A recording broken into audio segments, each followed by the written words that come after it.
안녕하세요. 횡설설 중국 해체와 일본 몰락 현상을 분석하는 동영상입니다. 지금 현재 우리 대한민국은 세계의 중심으로 급속하게 들어가고 있기 때문에 우리 주변에 있는 강대국인 일본과 중국의 동향을 면밀히 분석 연구할 필요가 있습니다. 현재 일본은 그냥 놔둬도 몰락하게 돼 있는 상황에 지금 처해 있는데요. 왜 그러한가에 대한 것을 다각도로 지금 분석을 하고 있는 중입니다. 오늘은 일본의 시대는 끝났다. 피크 재팬이라는 책이 이제 여기 나와 있는데, 이것은 바로 마지막 정점을 찍었다고 하는 거예요. 마지막 정점을 찍고 곧 파산하게 된다고 하는. 그것은 지난 10년간 아베노믹스 정책을 경제 정책으로 진행을 해왔는데, 이것이 이제 막다른 길목에 이제는 다가왔다고 하는 것이고, 결국에는 재정 파탄을 직면을 해서 파산하게 된다고 하는데, 그래 파산하게 되면은 일본 정부가 무너질 때에 결국 국민들, 일본 백성들의 재산, 국민 재산 몰수까지도 갈 수 있는 상황으로 몰리게 된다. 그래서 이런 상황이 2024년, 이렇게 어떤 동영상 이렇게 제작하시는 분이 2024년 정도로 이렇게 예측을 했는데, 그만큼 다급하다고 하는 거죠. 그렇게. 그래서 일본이 파산한다, 몰락한다. 일본 국민들의 재산이 몰수될 수 있는 상황이다. 그런 것입니다. 왜 그런 것인가? 요거 부분 진행을 해보겠습니다. 자, 일본 문명은 일단 기본적인 환경 자체가, 자연 환경 자체가 지진, 화상, 태풍, 폭우, 그리고 끊임없는 자연재난. 그래서 후쿠시마 대지진, 10년 전에 일어났던 그 대지진도 역시 쓰나미로 인해 가지고 원자로가 멜팅 다운 되는 현상이 발생을 하면서 일본 전역이 방사능 오염이 진행이 됐죠. 이건 역시 자연 환경에 이런 어떤 재난 현상으로 이제 방사능 문제도 발생을 한 것이다. 연장선에 있는 것이다. 이렇게 볼 수가 있겠습니다. 이런 환경 속에서 계속 지금 살고 있기 때문에 지금 일본 침몰이 언제 일어날지도 모르는 그런 상황이다라고 하는. 그래서 많은 예언가들은 일본이 바닷속으로 가라앉는다, 그런 예언들을 많이 했습니다. 대표적으로 우리 한국의 유명한 타노 스님이라는 분도 그런 예언을 하신 거로 제가 알고 있습니다.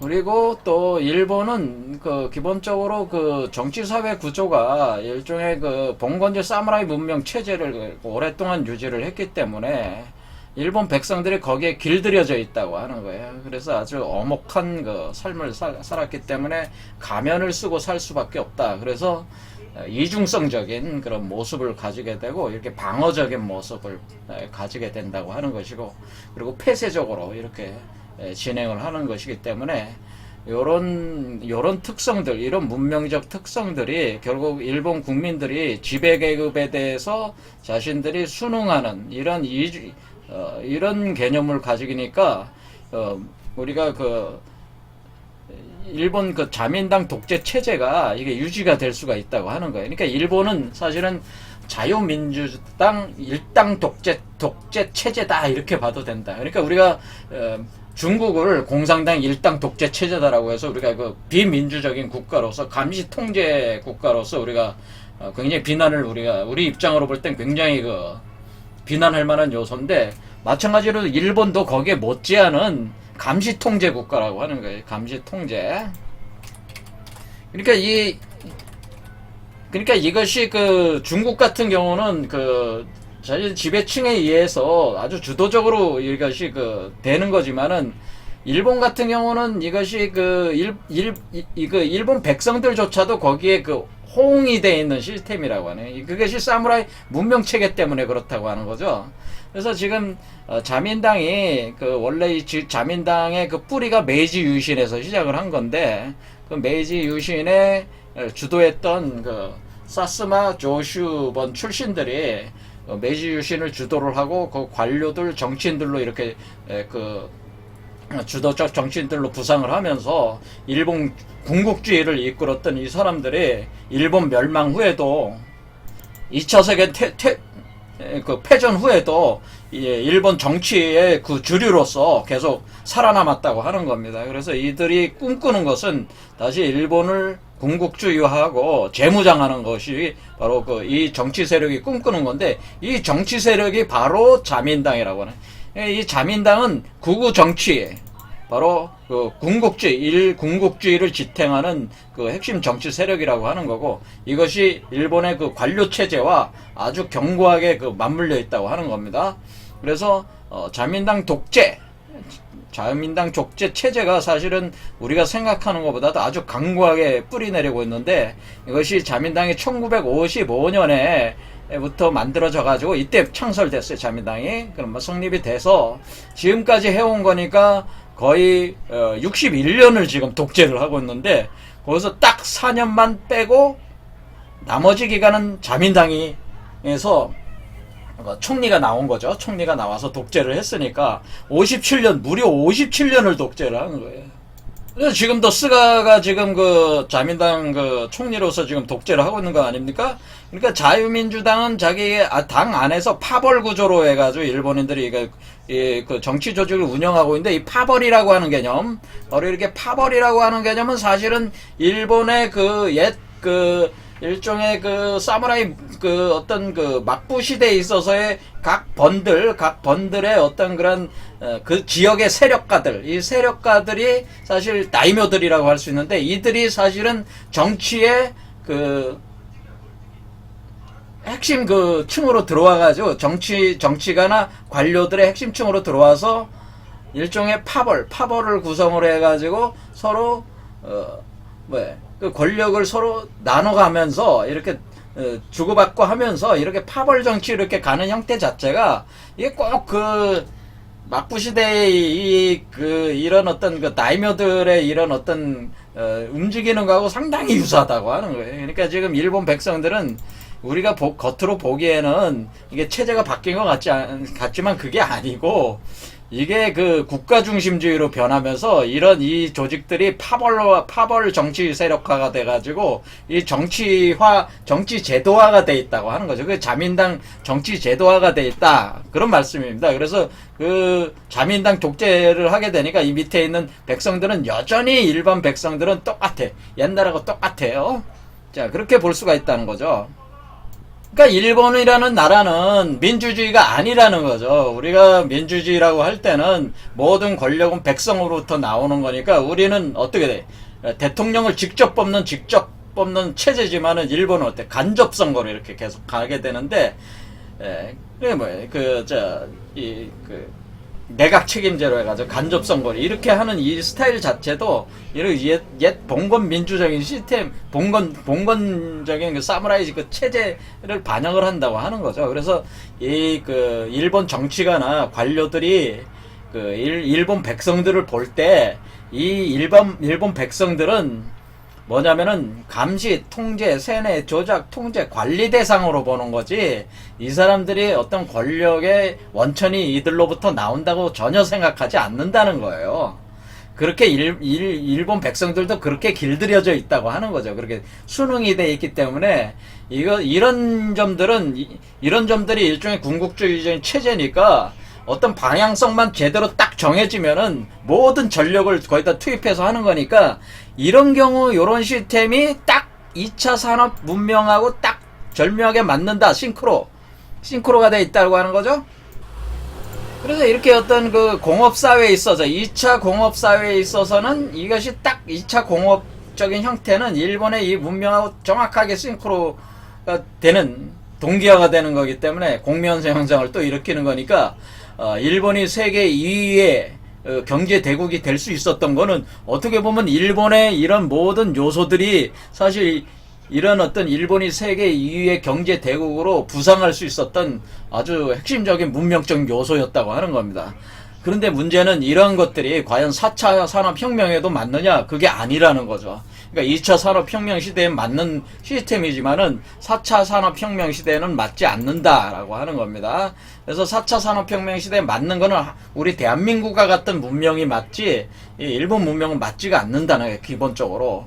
그래서 지금 일본에서 지금 그 사이에서 그 일본이 이제는 그 세계 경제 대국으로 지금 지배를 2위가 돼서 했을 때가 1980년대와 90년대까지가 했으니까, 그 다음에 이제 중국이 이제는 세계 그 자본주의 세계로 이제 편입이 되면서 그 상당 부분을 이제 받쳐주다 보니까 일본이 그때 당시에 그 세계 그 2위의 경제 대국을 했을 때에 그때 2차 산업이 3차 산업으로 넘어가는 단계였거든요. 그 다음에 4차 산업부터 그 다음 왔잖아요. 그런데 요런 단계에서 일본이 이제 그 주도권을 상실해 갔다는 거죠. 주도권들 각 산업에 있어서 주도권을 상실해 내주게 되는데, 그게 우리 한국으로 거의 다 온 거죠, 사실은. 그럼 뭐 전자산업, 가전, 전자, 선박, 철강, 웬만한 산업들은 우리 한국 쪽으로 넘어오게 된 거죠. 그 주도권이 넘어오게 됐고, 지금 일본에서 유일하게 남아있는 게 이제 자동차 산업이에요, 크게. 그리고 일본이 강점을 가진 게 소부장 산업, 그러니까 소재, 부품, 그 다음에 장비 산업 이런 쪽인데, 이런 산업도 서서히 우리한테 넘어오고 있는 거죠, 지금. 그런데 이 자동차 산업도 조만간 그 환경 변화가 지금 일어나고 있어가지고, 지금 더 이상 내연기관 차들은 이제는 앞으로, 기후 협약이나 이런 문제 때문에 이 내연기관 차들은 이제 태조 운명이에요. 그러니까 이쪽에 전기차 산업 쪽으로 이렇게 옮겨가다 보니까 이 일본의 이런 자동차 산업도 조만간에 그 몰락할 확률이 굉장히 높다고 하는 겁니다. 그럼 일본에서는 산업다운 산업이 이제 남아있지가 않는 상태가 돼버리는. 그러니까 일본이 굉장한 위기에 지금 처해 있는 거죠. 이런 측면에서. 그래서 일본은 지금 자기 주력 산업이 자동차 산업 하나만 남아있는 건데, 이것도 지금 몰락할, 도요다도 얼마 못 갈 그 확률이 높다고 지금 그런 상황에 처했다, 그런 겁니다. 그래서 우리가 그 경제 패러다임이 변화했다. 그래서 디지털 정보를 중심으로 한 제4차 산업혁명, 생산의 중심이 물질에서 지식으로 이동을 하면서 전문 분업에서 통합진흥을 핵심으로 한 융합산업 쪽으로 변화한다. 그래서 어떤 매뉴얼 체계에서 어떤 그 세계 보편성을 지향하는 유연성 있는 어떤 그런 변화, 종합 연출력이 필요한 그런 방향으로 진행이 되기 때문에 제품 서비스에 있어서 또한 문화 가치가 이제는 또 이게 더 중요한 요소가 되는데, 일본의 그 갈라파고스 문명 체계에서는 그 특이성 때문에 사실 세계 보편적인 문화성을 이렇게 담질 못하고 있다 그래. 그래서 어떤 제품과 서비스에 한계가 있다고 하는 거예요. 그러니까 세계화된 세계적인 제품들을 더 이상 만들기는 어렵죠. 제품과 서비스를 더 이상 생산하기는 어려운 구조로 돼가고 있기 때문에 2차 산업에서 4차 산업은 넘어가는 이 상태에서는 일본이 경쟁력이 없다고, 일본 산업 자체 경쟁력이 없고 이것을 극복하기가 어렵다는 게 내재적 요소들 때문에.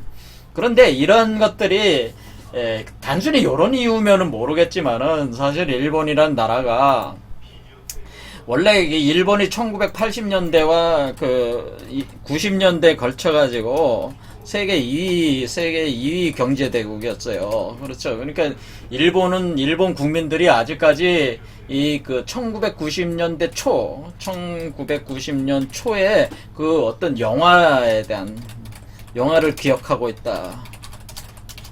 그 영광스러운 시대였죠, 일본으로 볼 때는. 왜냐면 이 1990년대 초에 소니가 미국의 콜롬비아에서 영화사를 인수할 당시에, 이때의 일본의 모든 땅을 팔면은 미국의 모든 땅을 다 살 수 있다고 할 정도로, 이게 일본이 거의 뭐 미국을 능가하는 세계 경제 1위 대국으로 올라선다는 그 어떤 뭐랄까요, 그 화려한 그 어떤 그런 추억이 있거든요. 이때가 바로 1990년 초에 이렇게 있었다고 하는 겁니다.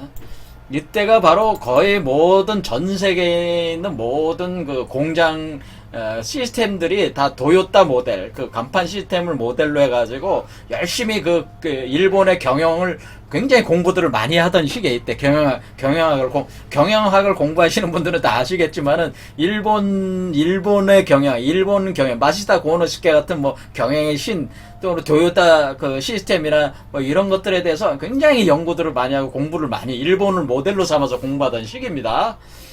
그런데 이런 것들이 이와 같은 영화를 기억을 하고 있으니까 일본인들이 그런 과거의 추억 속에 지금 빠져나오지 못하고 있는 거예요. 근데 왜 일본이 이렇게 몰락하게 됐느냐? 제가 볼 때는 첫 번째 시작은 사실은 1985년도에 이게 일어났다고 하는 거예요. 1985년도에 플라자 합의가 일어나게 되는데요.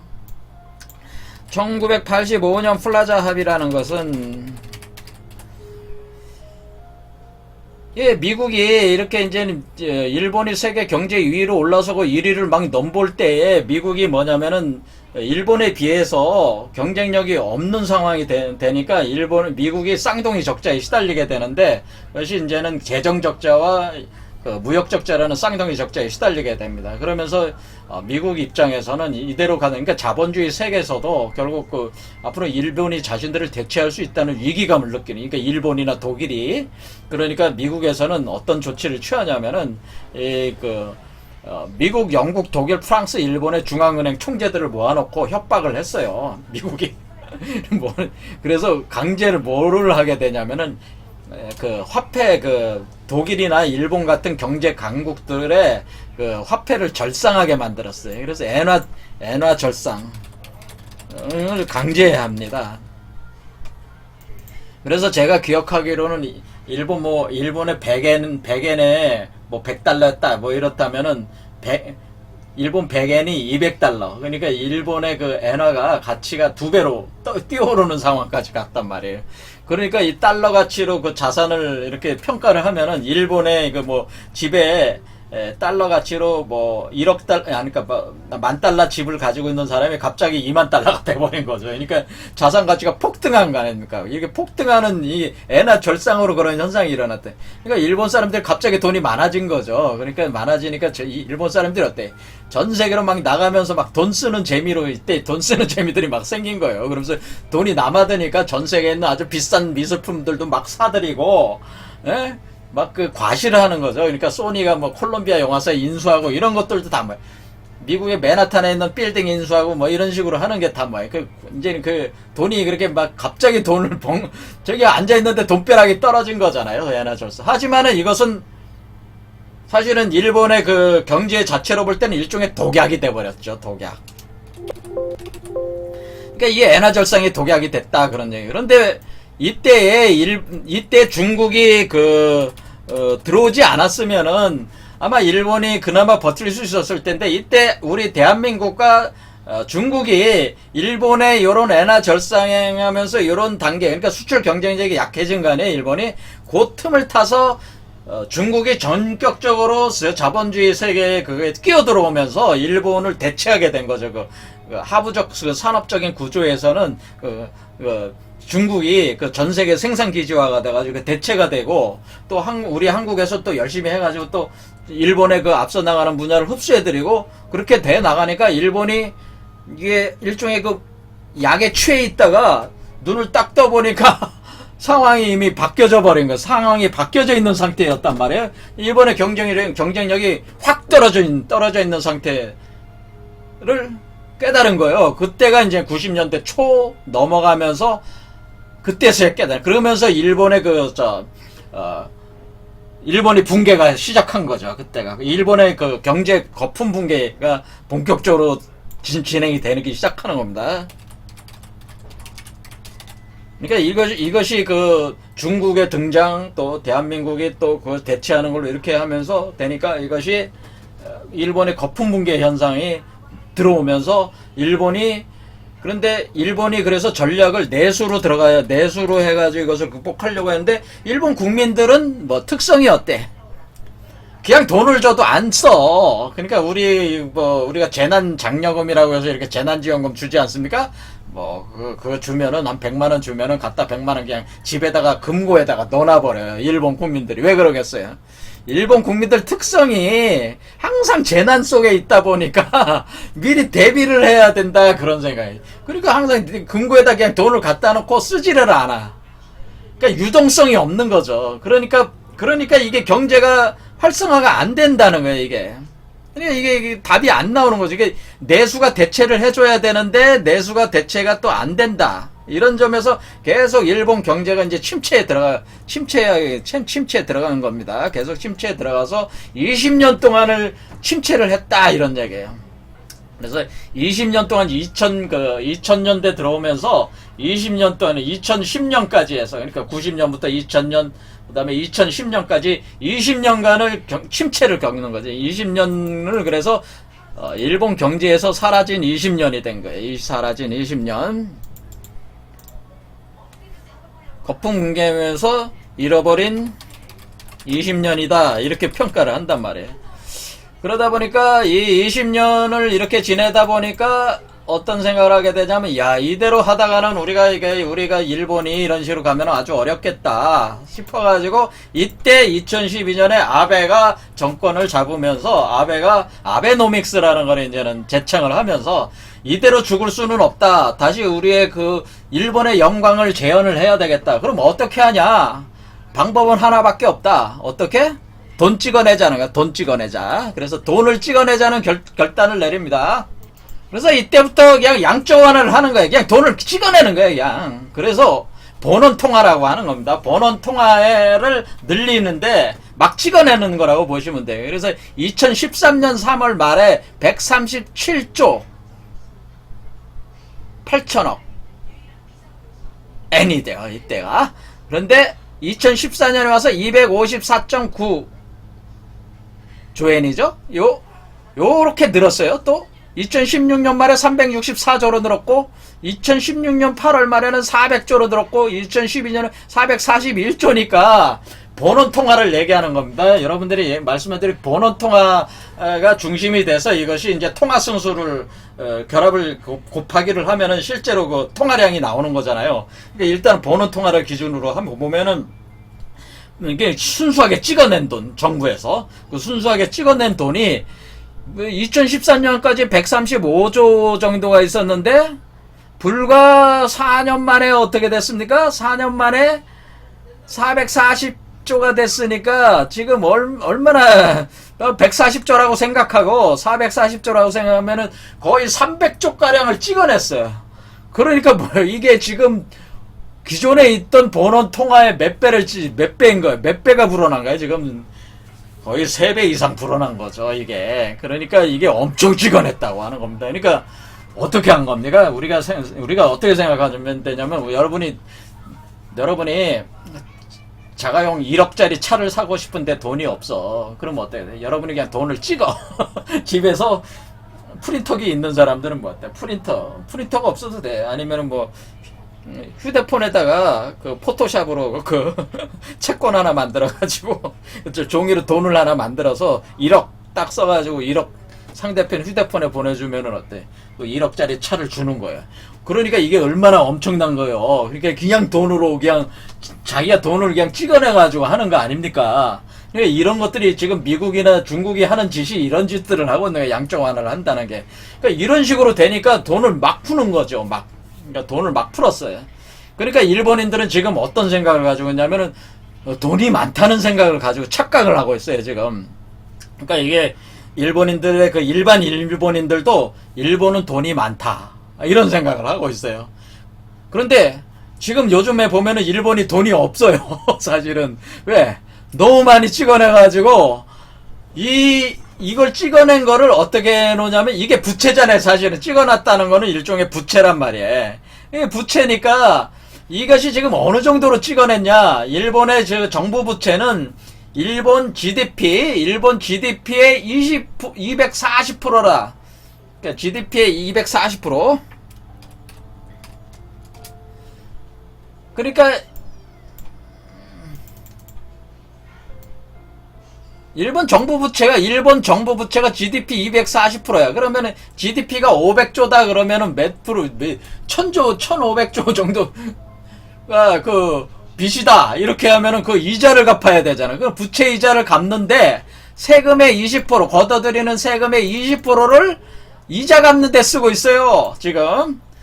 그러니까 이게 내가 돈을 빌렸는데 돈 빌린 거를 갚기 위해서 국민들로부터 세금을 거둔 거 중에 20%는 항상 이자 비용으로 나가는 거야.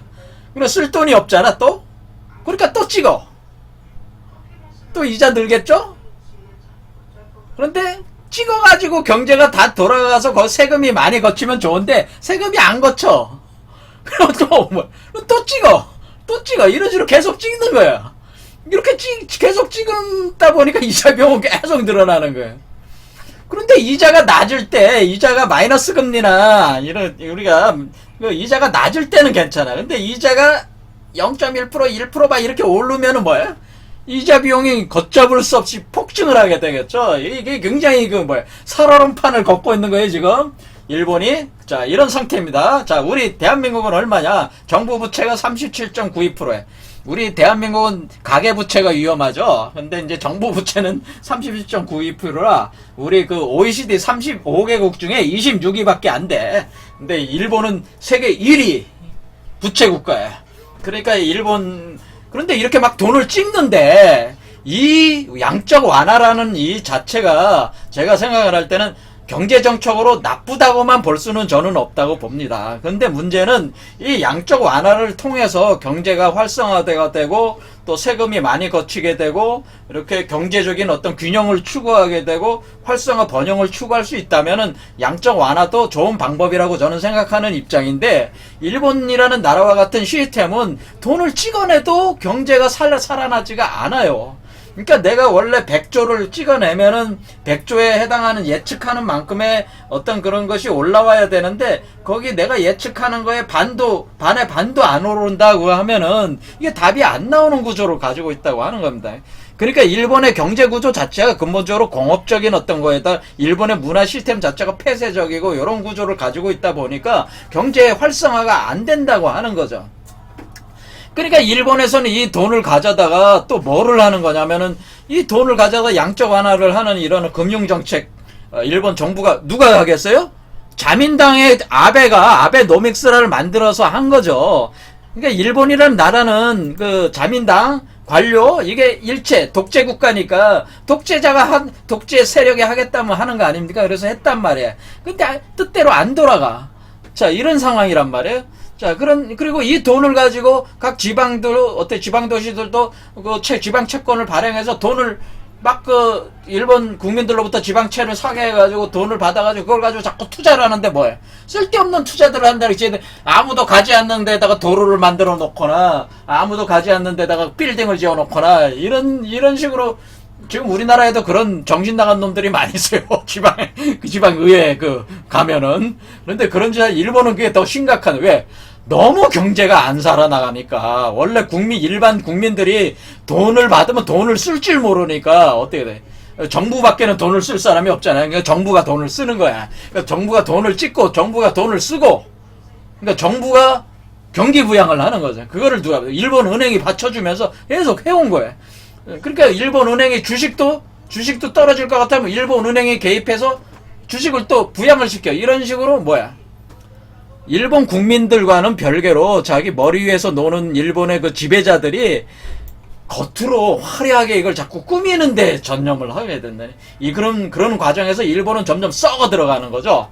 자, 이런 식이 됩니다. 그렇게 하다 보니까 이제는 이게 너무나 시한폭탄이 이제는 너무 이게 이제는 감당이 안 되는 겁니다. 그러니까 일본이 지금 어떻게 나오는 거냐면, 이제는 세금을 그럼 이게 부채를 갚아야 되는데 세금을 높여야 되겠다 하면은, 지금 여태까지 찍어낸 돈과 이거 다 누가 쓴 거예요? 이거 정치가들하고 관료들하고 거기하고 결탁한 기업들이 수혜를 받은 거지, 일반 국민들은 별로 수혜 받은 것도 없어. 수혜 받을 생각도 없고, 원래 돈 쓸 줄도 모르니까. 그런데 이 세금을 올린다고 하는 거는, 소비세를 올린다고 하는 건 뭐야? 이 돈을 빨아들인다는 거거든. 근데 일본 국민들이 무슨 혜택 받은 것도 없거든, 사실은. 이런 구조가 되니까 일본 국민들은 더 가난해지는 거죠. 그렇죠. 이런 식으로. 돈 정말 이득을 보는 놈들은 따로 있었고, 그러니까 일본의 정치 시스템과 관료 시스템과 거기에 결탁되어 있는 기업 구조가 완전히 부정부패 시스템으로 쫙 짜여져 있다고 하는 거예요.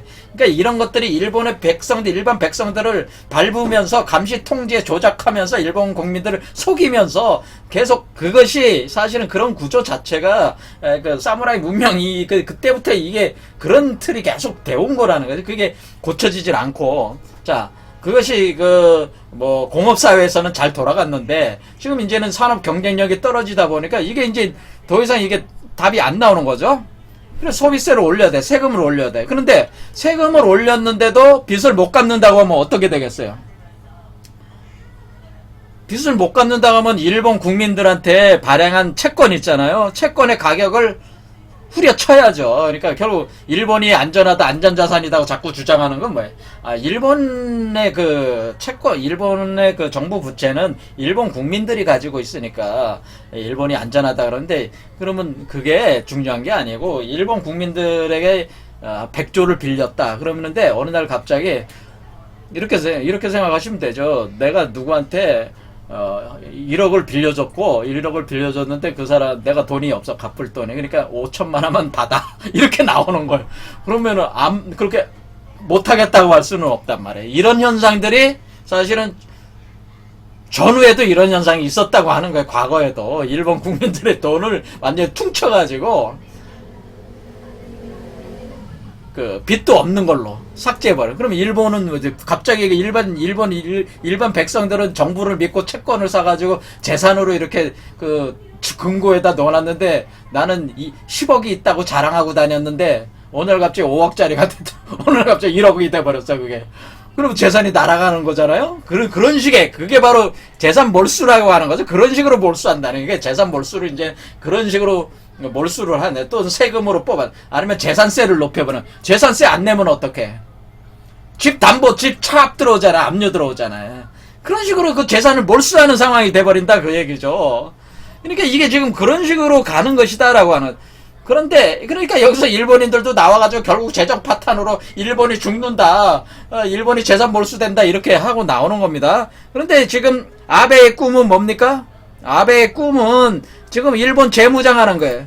극우주의자들이 지금 내세우는 건, 우리가 돌파할 길이 없으니까 전쟁이라도 어디서 전쟁이라도 좀 일어났으면 좋겠다. 이것이 지금 일본의 속마음이에요. 어디서 전쟁이라도 일어나면 우리가 예전에 우리가 그 전후에 우리가 완전히 죽을 쓰고, 우리 그때 당시에도 우리가 완전히 죽을 써가지고 소득세도 올리고 완전히 일본인들의 그 재산도 다 날라가고 지금 아주 개판이었을 때, 한국전쟁, 그때 6.25 한국전쟁이 일어나서 우리가 재미를 많이 봤잖아. 그때 우리가 그 한국전쟁 때문에 우리가 재미를 봤거든. 크게 우리가 이래서 하늘이 내려준 기회, 하늘이 내려준 축복이다라고 그때 총리가 떠들었어요. 일본 총리가 한국전쟁. 그러니까 일본은 또 몰래 어디서 전쟁이라도 일어나면 좋겠다 이런 생각을 갖게 되는 거죠. 그러면 전쟁이 일어나게 하려니까 어떻게 돼? 이게 꾸며야 될 거 아니야. 이게 작전을 그게 뭐야? 그게 대만 전쟁 하는데, 대만에서 전쟁이 일어났으면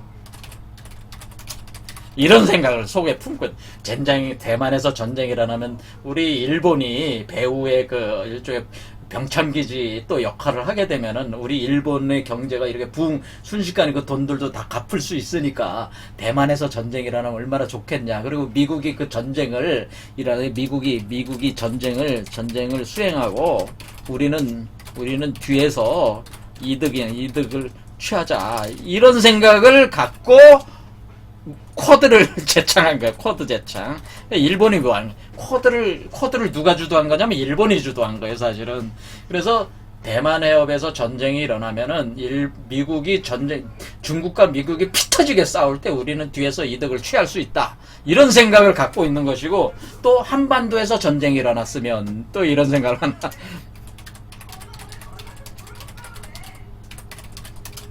이런 생각을 갖는 거예요. 그러니까 어때요? 지금 미국과 중국이 피 터지게 싸우니까 저 한국 놈들, 대한민국 놈들을 저 중국하고 한패로 몰아가지고 미국에 그 밑보이게 만들어가지고, 그래서 자꾸 일본이 노리는 건 뭐야? 한국은 중국 편이다. 자꾸 이렇게 얘기하는 거예요. 한국은 남한은 북한과 중국과 한국은 남북한은 한 팀이다. 일본과 미국이 한 팀이다. 이렇게 자꾸 갈라치기 하는 거죠. 갈라치기를 하면서 미국이 또 전쟁을 자꾸 전쟁을 시키는 거야, 중국하고. 그리고 그 한반도에서 전쟁이 일어나는 그런 상황을 자꾸 만들려고 그래. 자, 이런 식으로 하면서 자기는 또 뭐 하는 게, 또 우리가 이렇게 하면은 정권을 잃을 수도 있으니까 뭔가 이 백성들의 눈을 가려야 돼. 이게 진실을 알면 안 되니까 우리가 이 백성들 그 재산을 다 훑어먹더라도 우리가 어떻게 돼? 우리가 살아남으려면은, 우리가 전쟁을 하고 있다면은 백성들이 아무리 힘들어도 우리 지지할 수밖에 없지 않냐. 그러니까 우리가 독도를 분쟁화해가지고 뭐야 그 목표가요? 독도 분쟁화 해가지고 언제든 이게 어떻게 독도 분쟁화를 해가지고 뭘 하자? 독도 분쟁화를 해가지고 우리가 언제든 전쟁이 일어날 수 있는 아주 위기 상황 속에서 살고 있는 것처럼 일본 국민들을 꾸미자. 그러면 뭐 일본 국민들은 멍청하니까 그놈들은 항상 우리 발밑에서 발표한 개 돼지들이니까 어때? 우리가 독도 분쟁하세요. 우리가 항상 전쟁하고 야 우리가 전쟁하고 있는데 인마 좀 고생 좀 해야지 하면은 고생할 거 아니냐고 재산 좀 내놔야지 하면 내놓을 거 아니냐. 자 그러면 우리가 정권을 계속 잡겠다고 하면 우리 작게 해야지 뭐 별 수가 있겠냐? 여태까지 이렇게 해왔는데 원래 그렇게 우린 살아왔는데 그런 식이란 말. 독도 분쟁화 하는 건 뭐야? 자기 정권 유지하기 위해서 하는 거죠 사실은. 그래서 우리 대한민국을 자꾸 이용을 해서 일본 정치 자꾸 이용하면서 정권 유지를 지금 하고 있는 거죠. 독도 분쟁화도. 그러니까 이것이 없으면은 이런 일이 없으면 지금 어떻게 돼?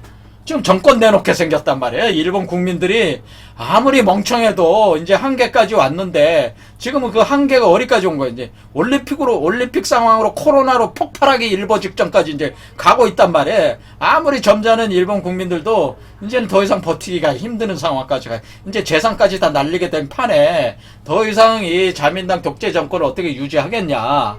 엎어버리자. 이렇게 나올 수도 있겠죠? 저는 사실상 불가능한 얘기라고 생각하지만은 그렇게 희망적으로 그렇게 생각할 수도 있을 겁니다. 일본 뭐 아베나 이런 놈들이 생각하는 건 그런 거죠. 자민당이 생각하는 거는 자 이렇게 되는 거니까 지금 일본이 재무장의 길을 나선다. 그래서 전쟁 가능한 국가로 만들고 헌법 개정해서 재무장 길을 나서는데 그럼 일본은 뭐예요? 미국 전투기 사들이고 군함 사들이고 개조하고 막 이렇게 하겠죠. 그 군비 투자를 한단 말이야. 군비 확장을 한단 말이에요. 자 그러면은 어떻게 되겠습니까? 가뜩이나 양쪽 완화로 해서 돈을 엄청 찍어내서 지금 한계치에 도달했는데 군비 확장 가능하겠습니까? 안 가능해서 이 돈이 다 어디서 나오겠어요? 답이 안 나온다는 거죠. 그러니까 사실 아베가 가는 길은 뭐예요? 일본을 더 빨리 망하게 하는 길이죠. 사실은 일본이 그 헌법 개정에서 재무장하고 군비 확장으로 가는 거는 결국 일본 파멸을 앞당기는 길일 뿐이라는 거는 이미 일본이란 나라가 포화 상태에 와 있다는 거지. 멸망의 극지점까지 도달을 했다고 하는 겁니다. 이제 이것을 극복할 수단이 지금 없는 거예요.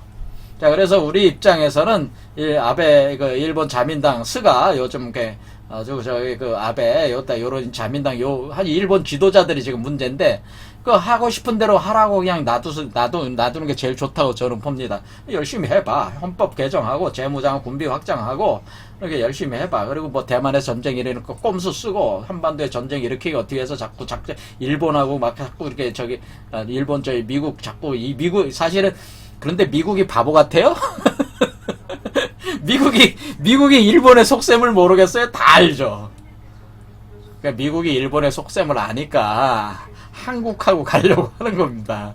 왜냐하면 일본이 의도적으로 이렇게 꼬면서 뒤에서 그러니까 일본이 언제든지 뒤에서 칼을 꽂을 수 있다는 걸 알기 때문에 미국이 일본에 대해서 불안하게 생각하고 그러니까 한국하고 갈 수밖에 없네. 미국은 사실은 자 그런 얘기죠. 자 오늘 여기까지 하겠습니다. 감사합니다.